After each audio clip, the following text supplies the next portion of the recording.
Hello, and welcome to this week's In Conversation.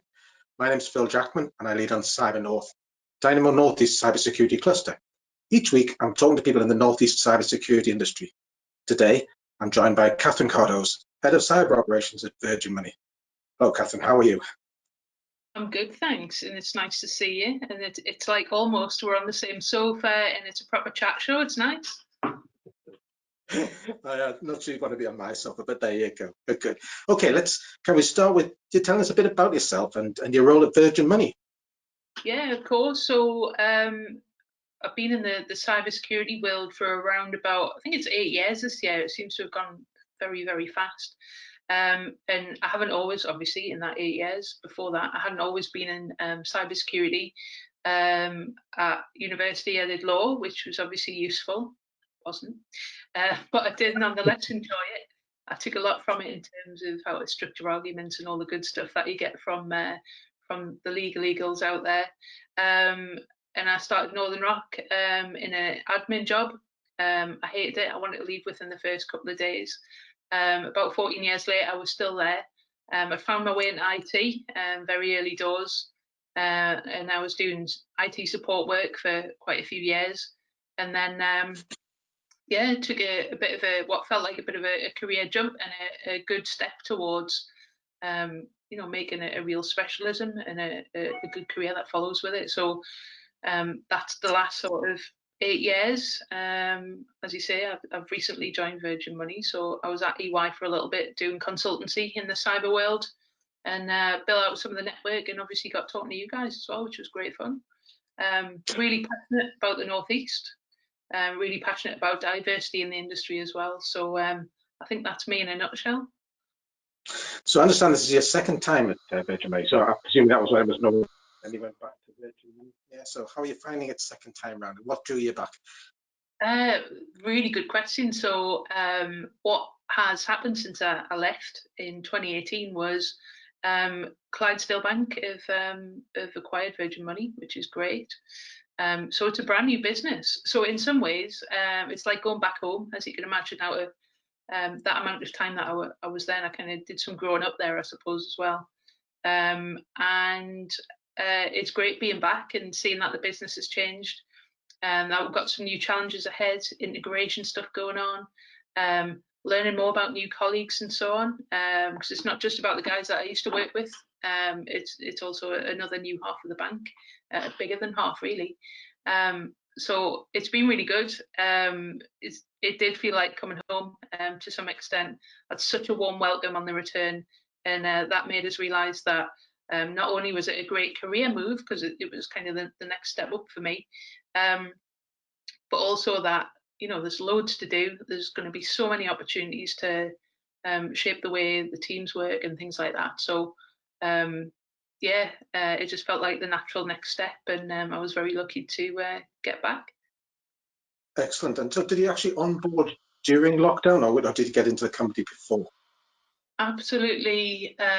Was quite lucky in terms of the onboarding process happened before then. But I joined, I think it was like the last week of February. So things were fairly normal in the UK at least. And then things were really starting to take off once, I think the first week I'd been in position.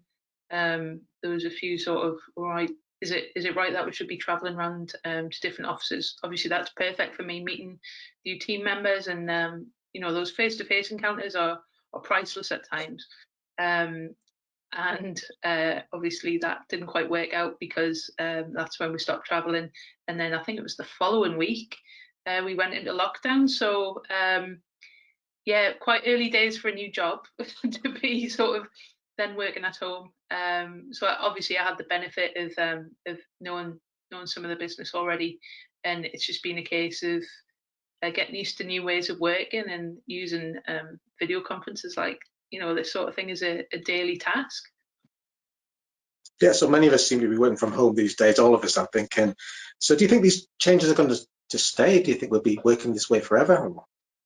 I think it's a really interesting point, because if you look at just generally like the working life that most people have, a lot of it has been you need to work in the office, you need to be present, you need to be visible.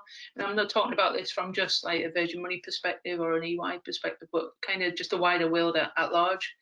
And within a matter of weeks of COVID and lockdown and all the stuff that's come with that, we found that it's just easy. Obviously, there's been a lot of time and money invested in making sure that we have the availability to work from home. And I don't think there'll be many businesses where it's just been an overnight thing. There'll have been changes required and so on, and extra kit and things like that, just so you can comfortably work at home. So I think it's probably opened a few eyes, and it's probably changed perspective on businesses and how they can be maybe more agile and work from home. And I think it does a lot for childcare as well.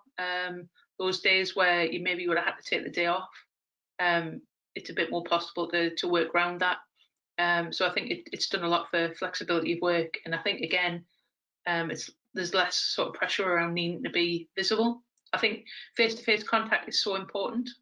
I think being able to build those bonds, but I think we will begin, I think, to work as a society in terms of we'll use space for collaboration as opposed to you just work at your desk and this is what you do. So I think it is going to be a game changer, and it's been an awful time, and a lot of different pressures that people have had. But this is really some of the really good stuff that's come out of it is recognizing that you can be a little bit more flexible and a bit more free.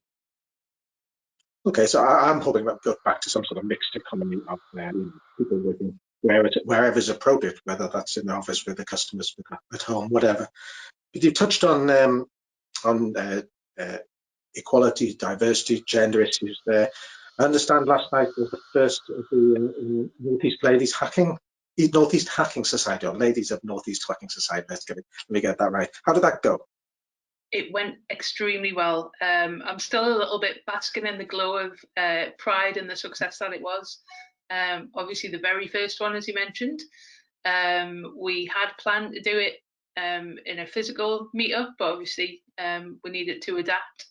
So making sure we found the right platform that wasn't going to be dropping out for people, making sure it was secure and things like that, so we didn't have unwanted and uninvited guests.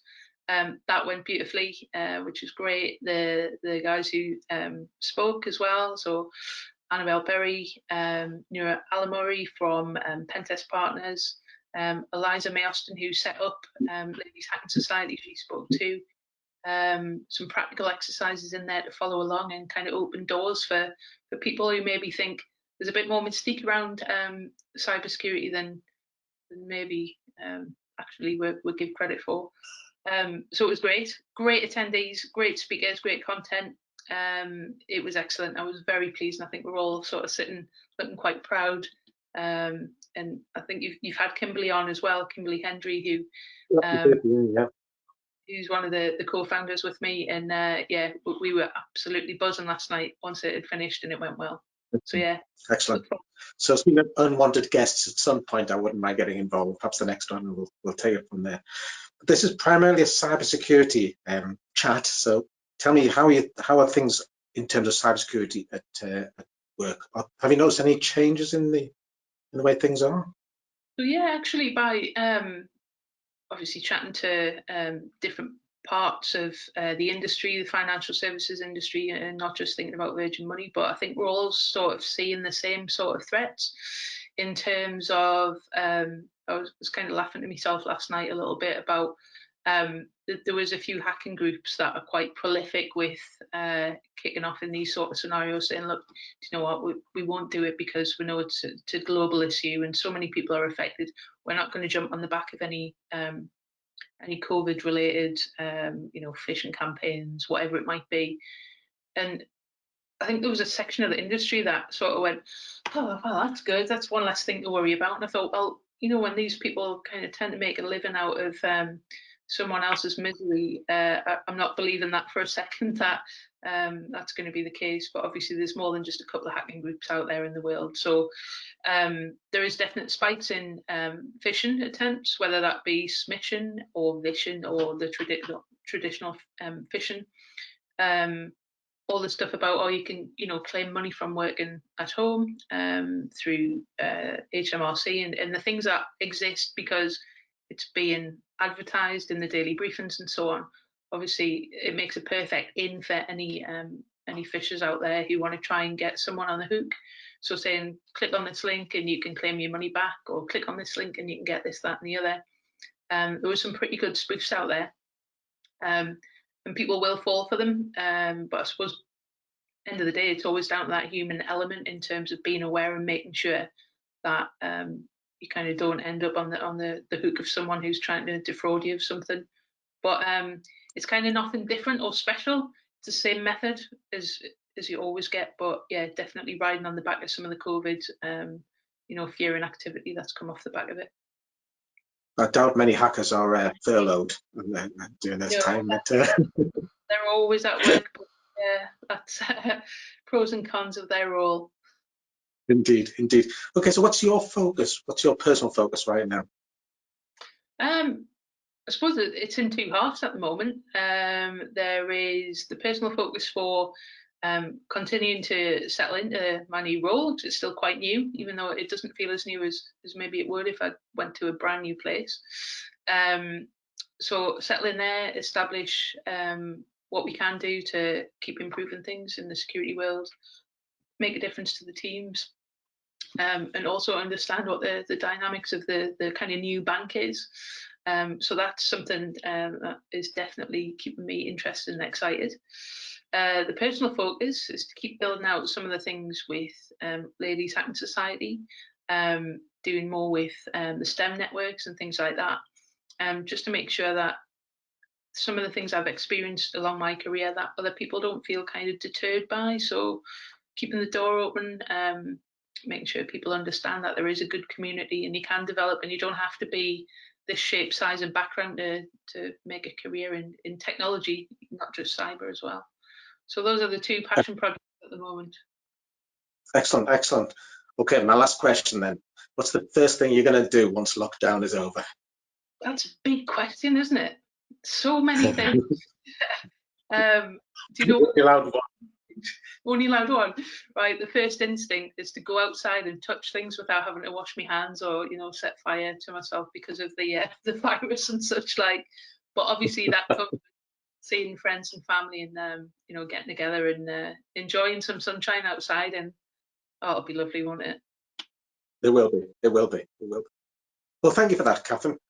I'd also like to thank Robert Campbell, who's helped me to set up these in conversations. So look out for the next in our series, and if you're interested in taking part, please get in touch. It's been great. Nice to see you, Phil. Thanks for having me. Cheers.